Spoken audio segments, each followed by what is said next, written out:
Mana, men bilaman do'stlar. Agar xohlasanglar, islomning ikkinchi shartini men so'zlab beraymi? Albatta bo'ladi do'stim Kepenak. Sening yaxshi tushuntirib beralaydiganligingni hammamiz bilamiz. Seni taqatsizlik bilan kutyapmiz. Qani tezroq degina do'stim.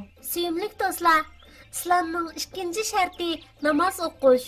Namoz o'qish Allah Taala belgilik vaqtlarda farz qilgan payg'ambarimiz Muhammad alayhissalom ish harakatlari bilan o'rgatgan ibodat. Namoz yana Allohga bandichilik qilishning muhim ifodasidir. Nihoyat yaxshi tushuntirding, do'stim Kepenak. So'zlaringdan bak so'yindim. Ishonamanki, bu so'zlaringni anglagan butun bolalar hech bir vaqt buni unutib qolmaydi.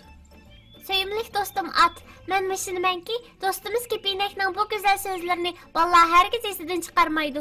Qadrli do'stlar, shunday qilib islomning ikkinchi shartining namoz ekanligini o'rganib oldik. Do'stlar, islomning ikkinchi sharti bo'lgan namoz haqida texnik ko'p bilimga ega bo'lish uchun Ahmad bilan dadisining parog'iga quloq solaylik. Shunday bo'lsa bek yaxshi bo'ladi. Do'stim mushuk darhol quloq solaylik-chi. To'xtab turinglar do'stlar. Ana sevimli do'stimiz keyim kelyapti. Qadrli do'stlar, kechikib qolganligim uchun sizlardan kechirim so'rayman. Kechikib kelishni asla yoqtirmaydim. Lekin ko'ringlardek, ma'lum sabablar tufayli kechikib qoldim. Sizlardan takror kechirim so'rayman. Undaq bo'lsa, hozirla Ahmad bilan dadisining bir masjidda qilishgan paranglarini anglashga boraylik. Do'stlar, tayyor bo'ldinglarmi? Mana men tayyor do'stlar. Ahmad bilan dadisining paranglarini butun diqqatim bilan anglayman. Men tayyor, ammo namozga o'tishdan burun yana bir qitim islomning birinchi sharti bo'lgan kalima shahodatni bir deb boqqim bor.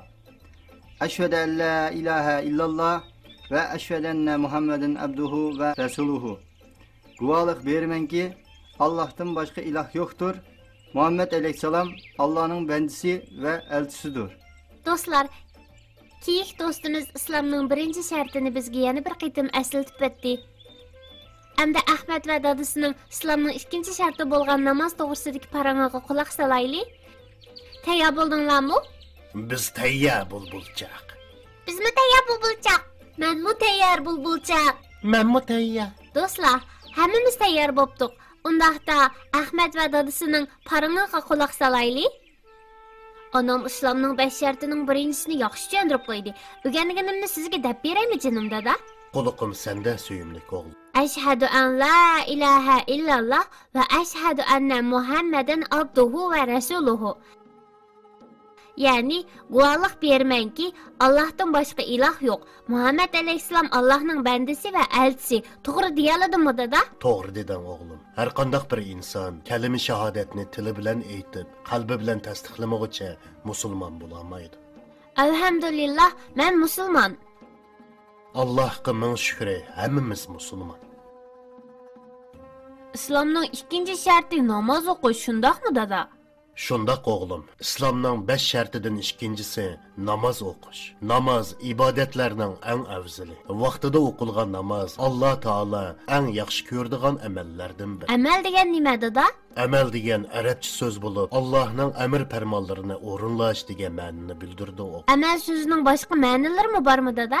Albatta bor o'g'lim. Amal so'zi tadbiqot va sharkat degan ma'noni bildiradi. Amsi dada buni mundaq tushunsam bo'lamdi. İbadetlerinin en afzal bo'lgan namozni vaqtida o'qish Alloh taolo eng yaxshi ko'radigan amalni qilganlik bo'ladi. To'g'ri deding o'g'lim.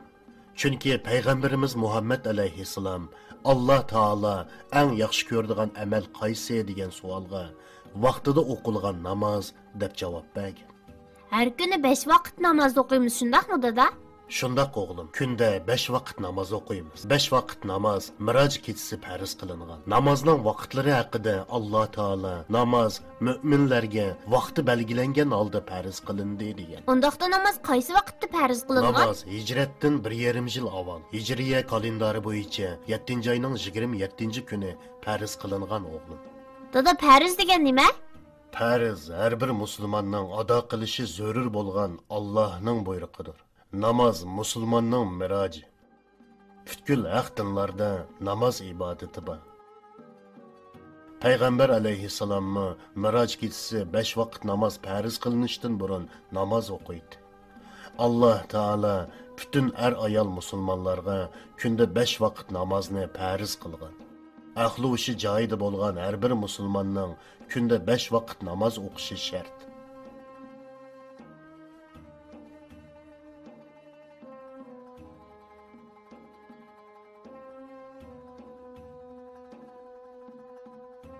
Qiz o'g'il farzandlarning kichigidan boshlab namoz o'qish va ro'za tutishga o'xshash ibodatlarga ko'ndirilishi, bu ibodatlar haqida ularga ma'lumotlar berilishi kerak. Shuning bilan bolalar 10 yoshga kirganda namoz o'qishga ko'ngan va bu ibodatlarni to'g'ri ado qilish uchun zarur bo'lgan savodga ega bo'lgan bo'ladi.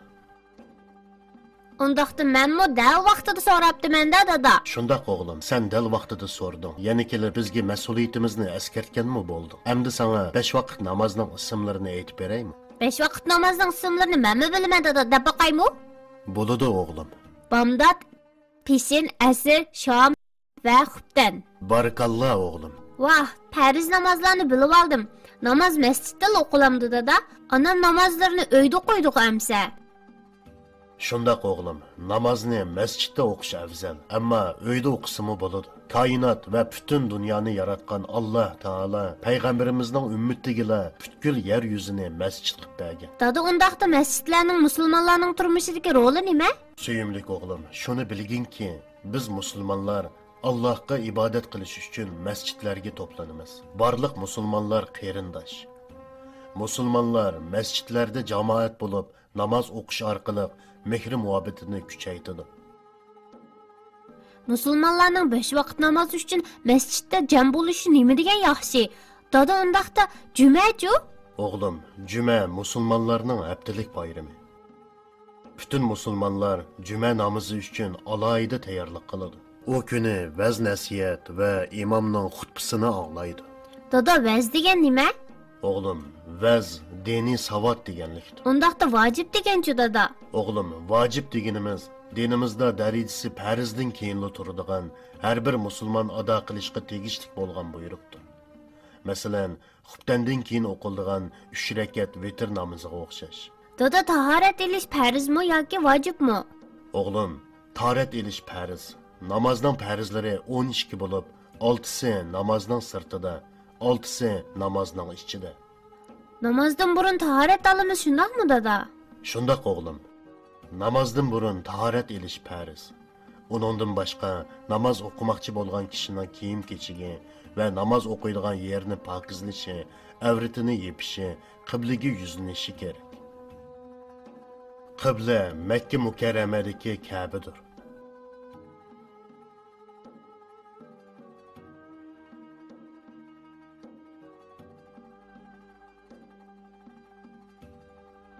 Dada, namozning sirtidagi farzlar mushlardan iboratmi? Shundaq. Deb beqishni xohlamsan o'g'lim? Albatta, qo'lg'ing manda bo'lsin dada. Qani boshlaymiz o'g'lim? Namozdan burun tahorat olamiz, avratimizni yopamiz, kiyim-kechigimizni, namoz o'qiydigan yerimizni poklaymiz. Uningdan boshqa yuzimizni qiblaga to'g'rilaymiz. Qandaq to'liq deya oldimmi dada? Yana ikkisi qoldi o'g'lim. Ularning biri vaqt. Ya'ni namozlarni belgilangan vaqtlarda o'qishimiz lozim. Demak, namozni vaqtida o'qishimiz zarur ekan-da? To'g'ri deding o'g'lim. Yana birichi dada? Yana biri niyat o'g'lim. Shundaqdimi qalbimizdagi niyatni til bilan ifodalasak texmi yaxshi. Niyat qildim o'tarman, namoz bomdodning 2 rakat sunnatini deganga o'xshash. Tushundim dada. Demak, namozning sirtidagi farzlar tahorat ilish, kiyim-kechak va namoz o'qiladigan yerni pokizlash, avratni yepish, qiblaga yuzlanish, namozni vaqtida o'qish va niyat qilishdan iborat. Namozning sirtidagi farzlarni yaxshi o'rganibsan o'g'lim. Men yana namozning ichida 6 farz bor degan edim. Esingdami? Ha, esimda. Tushuntirib qo'yamsan dada? Namoz Allohu akbar deb boshlanadi. Bu takbir aytish deyiladi. Yana namozda o'ri turadigan yerlarda o'ri turish qiyom deyildi.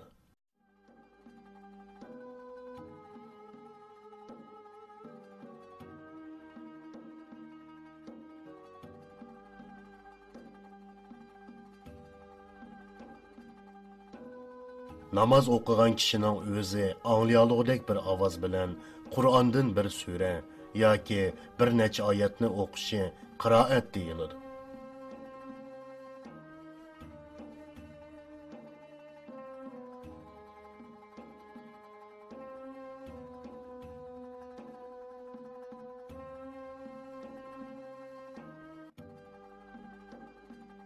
Gavdining tuz egilishi ruku deyildi. Rukuda qo'l tizni tutishi kerak.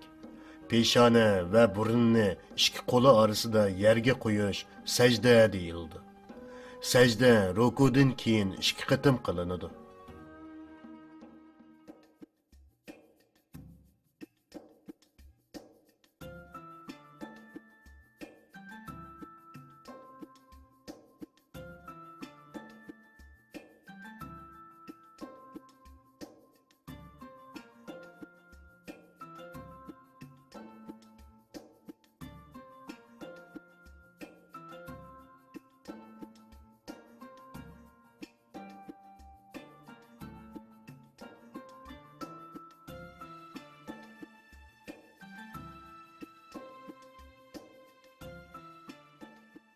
Onundan başqa 2 rekatlik namozda bir o'ltirish bor. Bu o'ltirishda at-tahiyatudan Rabbanagicha o'qiladi. 3 va 4 rekatlik namozlarda 2 o'ltirish bor. Birinchi o'ltirishda faqatla at-tahiyatu.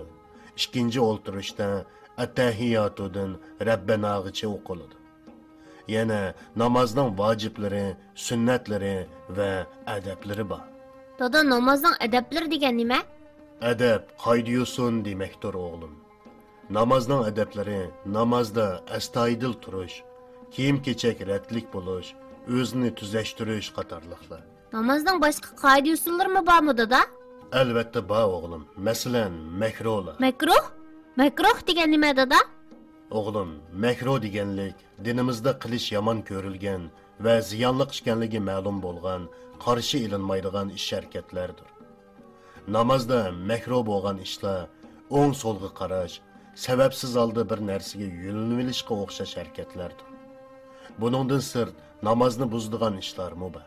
Masalan, namozda gap qilish, gilini qirish, namozdan bir rakatida kayni-kayndan 3 qatim ma'lum bir yerni qashlash qatorliqlar.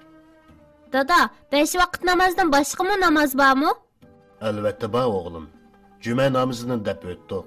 Yana ro'za hayit, qurbon hayit, taravih va nafl namozlarmi bor. Bularni bilib oldim, rahmat dada. Suyimlik o'g'lim, Alloh taolo namoz insonni axloqsizlik va yomonliklardan saqlaydi. Allohni yod etish eng buyuk ibodatdir degan. Cho'ng bo'lgan sari namoz haqida texmi cho'nqur tushunchaga ega bo'lsa. Hozircha mushunchilik bo'lsin. Bo'ladi dada.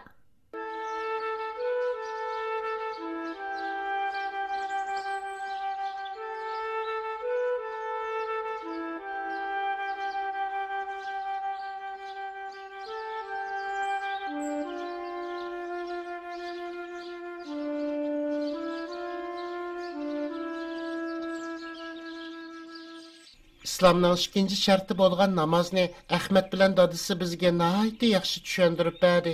Shundaqmi bulbul? To'g'ri deysa do'stim mushuk. Biz ularning paranglaridan namoz haqida ko'p narsalarni bilib oldik. Ishonamanki, bu filmni ko'rgan bolalarmi namoz haqida dastlabki savodga ega bo'ldi-ku deyman. Meningcha shundaq do'stim bulbul. Biz tushungan yerda bolalar texmi yaxshi tushuna oladi. Islomning ikkinchi shartini o'rganib oldik. Hamda 3-chi shartini o'rgansak qanday deysan bulbul?